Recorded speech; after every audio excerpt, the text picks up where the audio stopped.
Hello ನಮಸ್ಕಾರ friends, ಸ್ನೇಹಿತರೆ, welcome back to our channel. ನಿಮ್ಮ ಮನೆ ಮಗ ಚಾನಲ್ಗೆ ಇವತ್ತು ಸಪ್ತಮಾತೃಕೆ ಹತ್ರ ಹೋಗ್ತಾ ಇದ್ದೀನಿ. ಹೊಸಕೋಟೆಯಿಂದ 5.9 ಕಿಲೋಮೀಟರ್ಸ್ ಏನೋ ತೋರಿಸ್ತಾ ಇದೆ ನೋಡಿ. ಅಲ್ಲಿ ಹೊಸಕೋಟೆಯಿಂದ ಹೋಗ್ಬೇಕಂದ್ರೆ ಮಾಲೂರು ರೋಡ್ ಬರುತ್ತೆ. ಮಾಲೂರು ರೋಡ್ ಬ್ರಿಡ್ಜ್ ಕಾಣಿಸ್ತಾ ಇದೆಯಲ್ಲ, ಈ ರೋಡಿಂದ ಇದೇ ಮಾಲೂರು ರೋಡು. ಹಿಂಗೆ ಹೋಗ್ಬೇಕು ನೋಡಿ. ಹೋಗೋಣ ಬನ್ನಿ. ಇವಾಗ ನೋಡಿ ಸ್ನೇಹಿತರೆ, ಎಷ್ಟು ಚೆನ್ನಾಗಿದೆ ರೋಡ್. ಹೋಗೋದು ರೋಡಲ್ಲಿ ಸಪ್ತಮಾತೃಕೆ ಹೋಗ್ತಾರೆ ದೇವಸ್ಥಾನ ರೋಡಲ್ಲಿ ಹಿಂಗೆ ಹೋಗೋದು ನೋಡಿ.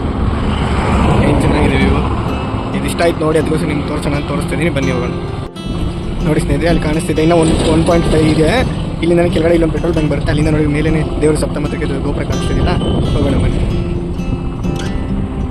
ಅಂದರೆ ಹಿಂಗೆ ಇಲ್ಲಿ ರೈಟ್ ಸೈಡ್ ತಿರ್ಕೊಬೇಕು. ಹೋಗೋಣ ಬನ್ನಿ. ನೋಡಿ ಇಲ್ಲಿ ಬೋರ್ಡ್ ಕಾಣಿಸ್ತಿದೆಯಲ್ಲ, ದೇವಾಲಯಕ್ಕೆ ದಾರಿ ಅಂತಂದ್ಬಿಟ್ಟು ಶ್ರೀ ಸಪ್ತಮಾತೃಕೆಯರ ದೇವಾಲಯ. ಬನ್ನಿ ಹೋಗೋಣ ಇದೇ ರೋಡಲ್ಲಿ. ನೋಡಿ ಇಲ್ಲಿ ರೈಟ್ ತಿರ್ಕೊಂಡು ಹೋಗ್ಬೇಕು. ಬನ್ನಿ ಹೋಗೋಣ. ನೋಡಿ ಸ್ನೇಹಿತರೆ, ಕಾಣಿಸ್ತಿದೆಯಲ್ಲ ಚಿಕ್ಕದ ಒಂದು ಬೆಟ್ಟ ಥರ, ಇದ್ರ ಮೇಲೆ ಹಿಂಗೆ ಹತ್ತಿ ಹೋಗ್ಬೇಕು. ಮೇಲಲ್ಲಿರೋದು ಸಪ್ತಮಾತೃಕೆ ನೋಡಿ, ಕಾಣಿಸ್ತಿದೆಯಲ್ಲ ಗೋಪುರ, ಅಲ್ಲಿಗೆ ಹೋಗೋಣ ಬನ್ನಿ. ಬೆಟ್ಟ ಬನ್ನಿ, ಚೆನ್ನಾಗಿ ಕಾಣಿಸ್ತಾ ಇದೆ ನೋಡಿ ವ್ಯೂ.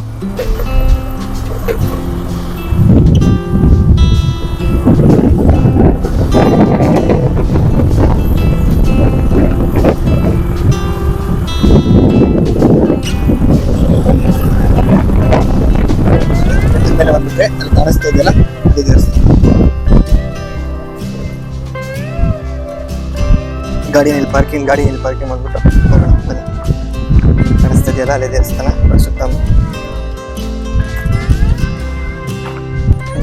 ಬನ್ನಿ, ಫಸ್ಟ್ ಸಪ್ತಮಾತೃಕೆ ದೇವಸ್ಥಾನ ತೋರಿಸ್ತೀನಿ, ಆಮೇಲೆ ಅವೆಲ್ಲ ಮಿಕ್ಕಿದ್ರೆ ನೋಡಿ.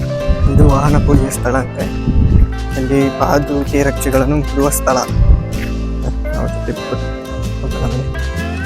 ನೋಡಿ ಆ ಕಡೆ ಈ ಕಡೆ ಗಜ ಆನೆ ಕಾಣಿಸ್ತಿದೆ. ಆ ಕಡೆ ಈ ಕಡೆ ಎಂಟ್ರೆನ್ಸಲ್ಲಿ ಸಪ್ತಮಾತೃಕೆ ದೇವಸ್ಥಾನ ಹಾಕಿದೆ ಬೋರ್ಡಲ್ಲಿ. ಟೈಮಿಂಗ್ಸ್ ಬಂದ್ಬಿಟ್ಟು ಇಲ್ಲಿ ಬೋರ್ಡಲ್ಲಿ ಪ್ರಾತಃ ಕಾಲ ಅಂದರೆ ಬೆಳಗ್ಗೆ 7ರಿಂದ 2:30ವರೆಗೂ, ಸಾಯಂಕಾಲ 3:00ರಿಂದ 6:30ವರೆಗೂ ಇರುತ್ತೆ. ಇಲ್ಲಿ ಕಾಣಿಸ್ತಿದೆಯಲ್ಲ ರಿಯಲ್ ಆನೆ ಅಲ್ಲ, ರಿಯಲ್ ಥರ ನಿಲ್ಸಿರ್ತಕ್ಕಂಥ ಆನೆ. ಇಲ್ಲಿ ಒಂದಿದೆ, ಈ ಕಡೆ ಕಾಣಿಸ್ತಿದೆಯಲ್ಲ, ಇಲ್ಲಿನೂ ಒಂದಿದೆ. ಇದು ಧ್ವಜಸ್ಥ ಕಂಬ. ಇದು ಬಂದ್ಬಿಟ್ಟು ಹಿಂಗೆ ಹೋದರೆ ಒಂದು ಸಪ್ತಮಾತೃಕೆ ಕಾಣಿಸ್ತಿದೆಯಲ್ಲ ಹೊರಗಡೆ ನೋಡು.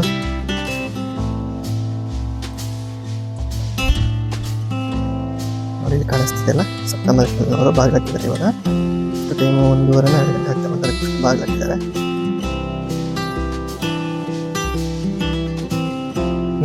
ಇಲ್ಲೊಂದು ಪಾರ್ವತಿ ಅಂತ ಬರುತ್ತೆ ಈಗ. ಇಲ್ಲಿ ಬಂದಾಗ ಇಲ್ಲಿ ಮಹಾಲಕ್ಷ್ಮಿ ಅಂತ ಅಮ್ಮನವ್ರನ್ನ ಕೂರಿಸಿದ್ದಾರೆ. ಇಲ್ಲಿ ಚಿಕ್ಕ ಸೀರೆಲ್ಲ ಕೂರಿಸಿದ್ದಾರೆ ನೋಡಿ ಹಿಂದೆ. ಇಲ್ಲಿ ಪರ್ಮಿಷನ್ ಇಲ್ಲ, ಏನೋ ನನಗೋಸ್ಕರ ತೊಗೊಂಡಿದ್ದೀನಿ. ಈಗ ಎಲ್ಲರೂ ತೋರಿಸೋದಕ್ಕೆ ಇಲ್ಲಿ ಸರಸ್ವತಿ ದೇವಿ ಅಂತ ಬಿಟ್ಟು ಕೂತಿದ್ದಾರೆ. ಇಲ್ಲಿ ಕಾಣಿಸ್ತಿದೆಯಲ್ಲ, ಈಗ ಬನ್ನಿ ಹೋಗೋಣ. ಇದು ಬಂದು ಉತ್ಸವ ವಿಗ್ರಹ ಸಪ್ತಮಾತೃಕೆ.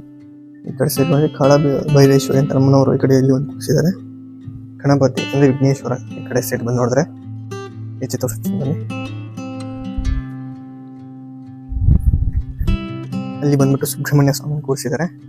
ಹಂಗೆ ಅಲ್ಲಿ ವಿಘ್ನೇಶ್ವರನ ಈಚಿನ ಒಂದು ಕೂರಿಸಿದ್ದಾರೆ ನೋಡಿ. ಎಷ್ಟು ಚೆನ್ನಾಗಿದೆ ವ್ಯೂ. ಗಾರ್ಡನ್ ಗಿಡಗೆಲ್ಲ ನೀಟ್ನೆಸ್ ಮೇಂಟೈನ್ ಮಾಡ್ತಿದ್ದಾರೆ ದೇವಸ್ಥಾನದಲ್ಲಿ. ಅವ್ರನ್ನ ಒಳಗಡೆ ಆ್ಯಕ್ಚುಲಿ ಪರ್ಮಿಷನ್ ಇಲ್ಲ, ಬಟ್ ನನಗೆ ಅವ್ರ ಹತ್ರ ನಾನು ಸರ್ ಇದ್ರ ಬಗ್ಗೆ ಡೀಟೇಲ್ಸ್ ತಿಳಿಸ್ಕೊಡಿ ಅಂತ ಕೇಳಿದೆ. ಬಟ್ ಅವರು ಇಲ್ಲ ಅಂತಂದರು. ಬಟ್ ಅಂದರೆ ನನಗೆ ಅಲ್ಲಿ ವಿಡಿಯೋ ಇದನ್ನು ಮಾಡೋಕ್ಕೆ ಪರ್ಮಿಷನ್ ಕೊಟ್ಟು ಅವ್ರು ಕೇಳಿ ನಾನು ಒಳಗಡೆ ವಿಡಿಯೋ ಮಾಡಿದ್ದು. ಮತ್ತು ಇಲ್ಲಿ ಬಂದ್ಬಿಟ್ಟು ರಾಜಕನ್ಯಾ ಅಂತ ಅಂದ್ಬಿಟ್ಟು ಇಲ್ಲಿ ಅಮ್ಮನವರು ಒಬ್ಬರು ಇದ್ದಾರೆ. ಚಿಕ್ಕ ಇದು ಎಷ್ಟು ಚೆನ್ನಾಗಿದೆ ನೋಡಿ. ಆಮೇಲೆ ದೇವಿ ಕನ್ಯಾ ಅಂತ ಇಲ್ಲಿ ಬಂದ್ಬಿಟ್ಟು ರಾಮಾರಿ ಕನ್ಯಾ ಅಂತ ಇಲ್ಲಿ ಇರೋದು ಅಮ್ಮನವರು. ಇಲ್ಲಿ ಬಂದ್ಬಿಟ್ಟು ಸಿಂಧು ಕನ್ಯಾ ಅಂತೆ.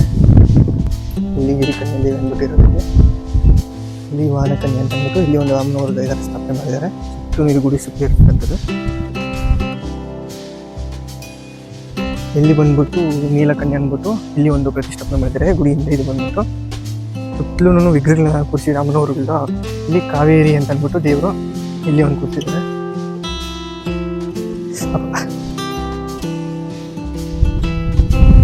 ಇಲ್ಲಿ ಬಂದ್ಬಿಟ್ಟು ಸಿಂಧು ದೇವರು ಅಂದ್ಬಿಟ್ಟು ಇಲ್ಲಿ ಕೂರಿಸಿದ್ದಾರೆ ನೋಡಿ. ಇಲ್ಲಿ ಕಾಣಿಸ್ತಿದೆಯಲ್ಲ, ಇಲ್ಲಿ ನರ್ಮದಾ ದೇವಿ ಅಂತ ಅಂದ್ಬಿಟ್ಟು ಇಲ್ಲಿ ಒಂದು ದೇವರನ್ನು ಕೂರಿಸಿದ್ದಾರೆ. ಕಾಣಿಸ್ತಿದೆಯಲ್ಲ ಇಲ್ಲಿ ನೋಡಿ. ವ್ಯೂ ಎಲ್ಲ ಎಷ್ಟು ಚೆನ್ನಾಗಿದೆ, ಎಷ್ಟು ಗಿಡಗಳೆಲ್ಲ ಎಷ್ಟು ನೀಟಾಗಿ ಬೆಳೆಸಿದ್ದಾರೆ. ಈ ಕಡೆನೂ ಒಂದು ಊರಿದೆ, ಆ ಕಡೆ ಒಂದು ಊರಿದೆ. ಜನ ಜಾಸ್ತಿ ಇದ್ದಾಗ ಈ ಕಡೆ ಎಲ್ಲ ಹೋಗಿ ಬರ್ತಾರೆ. ಇಲ್ಲಿ ಗೋದಾವರಿ ಅಂತ ಅಂದ್ಬಿಟ್ಟು ಅಮ್ಮನವರು ಇಲ್ಲಿ ಪ್ರತಿಷ್ಠಾಪನೆ ಮಾಡಿದ್ದಾರೆ. ಹಿಂಗೆ ಮುಂದೆ ಬಂದು ಸರಸ್ವತಿ ದೇವಿ ಅಂತ ಅಂದ್ಬಿಟ್ಟು ಪ್ರತಿಷ್ಠಾಪನೆ ಮಾಡಿದ್ದಾರೆ. ಮತ್ತು ಇಲ್ಲಿ ಬಂದ್ಬಿಟ್ಟು ಯಮುನಾ ದೇವಿ ಅಂದ್ಬಿಟ್ಟು ಇಲ್ಲಿ ಒಂದು ದೇವರು ಪ್ರತಿಷ್ಠಾಪನೆ ಮಾಡಿದ್ದಾರೆ. ಹಿಂಗೆ ಮುಂದೆ ಬಂದರೆ ಇಲ್ಲಿ ಗಂಗಾದೇವಿ ಅಮ್ಮನವ್ರನ್ನ ಪ್ರತಿಷ್ಠಾಪನೆ ಮಾಡಿದ್ದಾರೆ. ಇಷ್ಟು ದೇವಸ್ಥಾನ ಸುತ್ತಲೂ ಕಾಣಿಸ್ತಾ ಇದೆಯಲ್ಲ, ಎಷ್ಟು ನೀಟಾಗೆಲ್ಲ ಹೈಜಿನಿಕ್ ಮೇಂಟೈನ್ ಮಾಡಿದ್ದಾರೆ. ನೀವು ಒಂದ್ಸಲಿ ಖಂಡಿತವಾಗೂ ವಿಸಿಟ್ ಮಾಡಬೇಕು, ಇಲ್ಲೆಲ್ಲ ಬಂದು ಇಲ್ಲಿ ಅಮ್ಮನವರ ಒಂದು ಕೃಪೆಗೆ ಆಶೀರ್ವಾದ ತಗೊಂಡು ಹೋಗ್ಬೇಕು. ಖಂಡಿತವಾಗೂ ಎಲ್ಲ ಕಾಣಿಸ್ತಿದೆಯಲ್ಲ.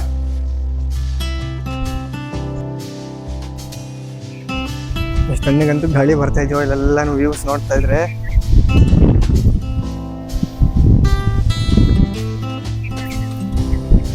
ಇಲ್ಲೆಲ್ಲ ನೋಡಿ ಪಾಟಿಲ್ಲ ಒಂದೇ ಬಿಸಿ ಮಾಡಿ ನೀಟಾಗಿ ಎಲ್ಲ ಕಾಣಿಸ್ತಿಲ್ಲ.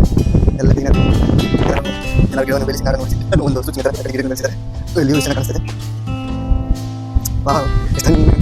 ಈ ವಿಡಿಯೋ ನಿಮ್ಗೆ ಇಷ್ಟ ಆಗಿದ್ರೆ ಲೈಕ್ ಮಾಡಿ, ಶೇರ್ ಮಾಡಿ, ಸಬ್ಸ್ಕ್ರೈಬ್ ಮಾಡಿ. ಇದೇ ನಿಮಗೋಸ್ಕರ ಕಂಡ್ಬಿಟ್ಟು ಕಷ್ಟ ಆಗಬೇಕು. ನಾನು ಹೊರಗಡೆಯಿಂದಲೇ ಹೊಸ್ಕೊಡ್ತಿರೋದು 11 ಕಿಲೋಮೀಟರ್ ಆಗುತ್ತೆ. ಇಲ್ಲಿಗೆ ಬಂದು ನಿಮಗೆ ಇದನ್ನು ತಿಳಿಸ್ಕೊಡ್ತಾ ಇದ್ದೀನಿ ಇದ್ರ ಬಗ್ಗೆ. ಈ ವಿಡಿಯೋ ಇಷ್ಟ ಆಗಿ ಲೈಕ್ ಮಾಡಿ, ಸಬ್ಸ್ಕ್ರೈಬ್ ಮಾಡಿ, ಫಾಲೋ ಮಾಡಿ. ನೆಕ್ಸ್ಟ್ ವಿಡಿಯೋಲಿ ಸಿಗೋಣ. ಬಾಯ್.